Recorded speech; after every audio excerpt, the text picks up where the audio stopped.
ఇలాంటి టైంలో నువ్వు వచ్చి డబ్బులు కావాలి అంటే అదెంతవరకు న్యాయం అంటావు చెప్పు. మన ఇంట్లో వాళ్ళకి ఏదైనా సమస్య ఉంటే సరే అనుకుంటాం, కానీ ఇది ఎవరో అదే మీ తోడి కోడలి కూతురు విషయం కదా. దానికి కూడా ఇంట్లో వాళ్ళే సహాయం చెయ్యాలంటే అది ఎంతవరకు కరెక్ట్? అవును, నువ్వు అడిగితే కూతురువి కాబట్టి లేదు అనలేదు. ఎక్కడో చోట డబ్బులు సర్దుతారు. అలా ఆయన్ని ఇబ్బంది పెట్టి నువ్వైనా ఎలా తీసుకోగలవు చెప్పు. నువ్వు ప్రతి సమస్యని నీ భుజాల మీద వేసుకోవడం అవసరమా? ఆ అష్మిత వాళ్ళకి బాగానే ఉందంట కదా, వాళ్ళ కూతురికి వాళ్ళు పెట్టుకోలేకపోతున్నారా ఏంటి? ఈ విషయం బావగారి దాకా తీసుకెళ్ళి ఆయన్ని బాధ పెట్టుకు. నేరుగా నేను నాన్నని అడిగితే రెండో మాట లేకుండా డబ్బు తీసుకొచ్చి నా చేతిలో పెట్టేవారు. కానీ వీళ్ళు ఇంత చెప్పాక కూడా నేను నాన్నని డబ్బులు అడిగితే ఇదే విషయం మీద ఇంట్లో పెద్ద పంచాయతీ పెడతారు. సరే పిన్ని, నేను వెళ్తాను. జాగ్రత్త, అదే జాగ్రత్తగా వెళ్ళు. డబ్బులు కావాలంట, డబ్బులు.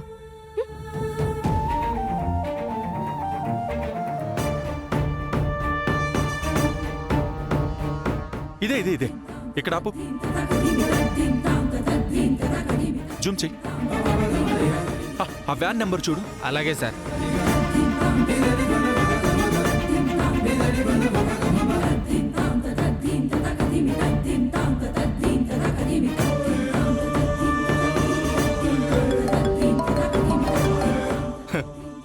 చెప్పరా మామా? మామా, నేను వ్యాన్ నెంబర్ పంపిస్తాను, దాని ఓనర్ ఎవరో కనుక్కో. సరే మామా, నువ్వు లైన్లో ఉండు.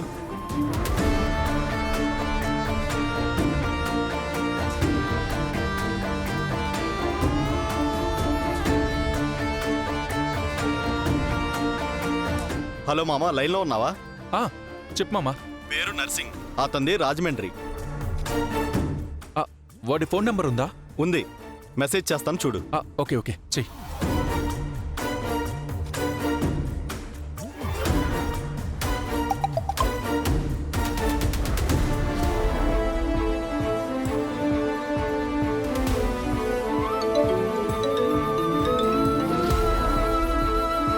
హలో, ఎవరు? నర్సింగ్ క్యాబ్ సర్వీసా? అవును. అర్జెంట్గా బెంగళూరు వెళ్ళాలి.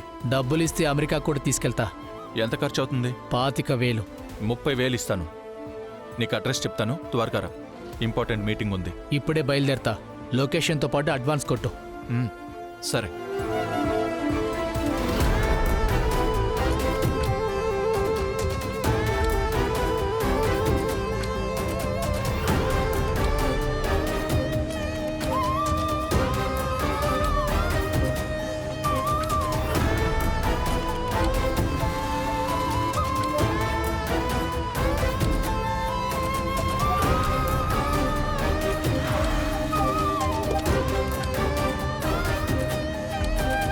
ఫోన్ చేసింది నువ్వేనా? నేనే. అడ్వాన్స్ కొట్టమన్నాను కదా, కొట్టలేదే? ఇప్పుడు కొడతా. దానికంటే ముందు నీకొకటి చూపిస్తా.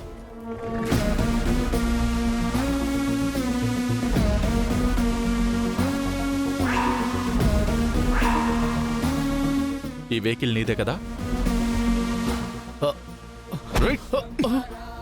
ఎక్కడికి వెళ్తావు? రాగరా. అప్పుడు యాక్సిడెంట్ చేసి పారిపోయావు.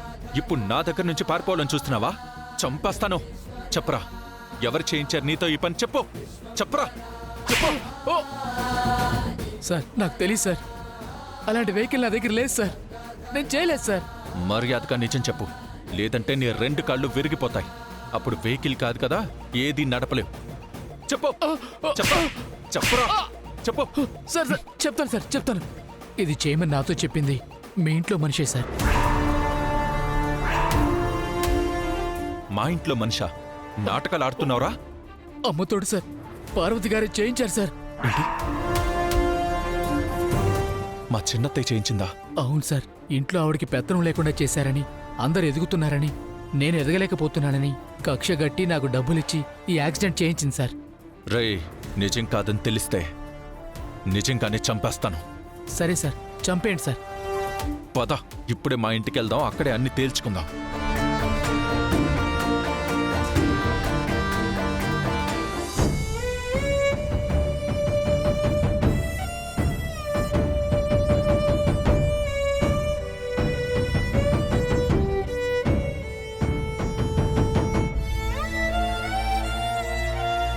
డబ్బులు అడుగుతావా? ఇలా చిన్నదానికి పెద్దదానికి నాన్నని డబ్బులు అడుగుతూ ఉంటే బాగుంటుందా చెప్పు? నేను బావగారు ఎన్ని సమస్యలతో సతమతం అవుతున్నారో నీకు తెలుసు కదా. ఆ అనగాదేవి దగ్గర పొలం పత్రాలు ఉన్నాయి. కేసు కోర్టులో ఉంది. ఊరోళ్ళంతా ఎప్పుడు గుడి కడతారు అని అడుగుతున్నారు. పాపం ఎక్కడా తలెత్తుకుని తిరగలేని పరిస్థితి. నువ్వు అడిగితే కూతురువి కాబట్టి లేదు అనలేరు. ఎక్కడో చోట డబ్బులు సర్దుతారు. అలా ఆయన్ని ఇబ్బంది పెట్టి నువ్వైనా ఎలా తీసుకోగలవు చెప్పు?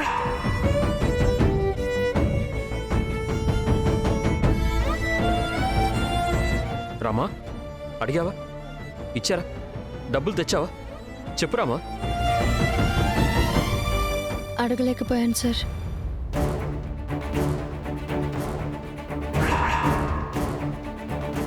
ఏదో తెస్తానని పుట్టింటికి వెళ్ళి వట్టి చేతులతో తిరిగొచ్చావా? సంబంధం లేని పనుల్లో వేలు పెట్టాలంటే ఇలాగే అవుతుంది. నీ కడుపున పుట్టిన బిడ్డని నువ్వే నీ బిడ్డలా ఫీల్ అవ్వట్లేదు, కానీ నేను నా గుండెల్లో పెట్టుకున్నాను. పాప కోసం నా ప్రాణం పెట్టి పోరాడుతున్నాను. ఇలాంటి విషయాల్లో నువ్వు ఎంత తక్కువ మాట్లాడితే అంత మంచిది నీకు. చూసారా, మేమే తప్పు చేసినట్టుగా మాట్లాడుతుంది. రమా, ఇప్పుడు మనం ఏం చేద్దాం? ఎక్కడి నుంచి డబ్బు వస్తుంది? మనకున్న దారులన్నీ మూసుకుపోయాయి. నాకు కూడా అర్థం కావట్లేదు సార్. డాక్టర్ ఏమో అర్జెంటుగా పాపకు ఆపరేషన్ చేయాలంటున్నారు. డబ్బు లేకపోతే పాప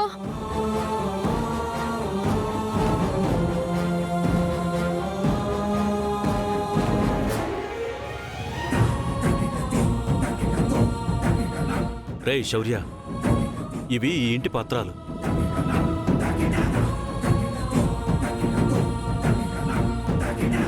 ఈ ఇంటి విలువ 2 కోట్లకు తక్కువ కాదు.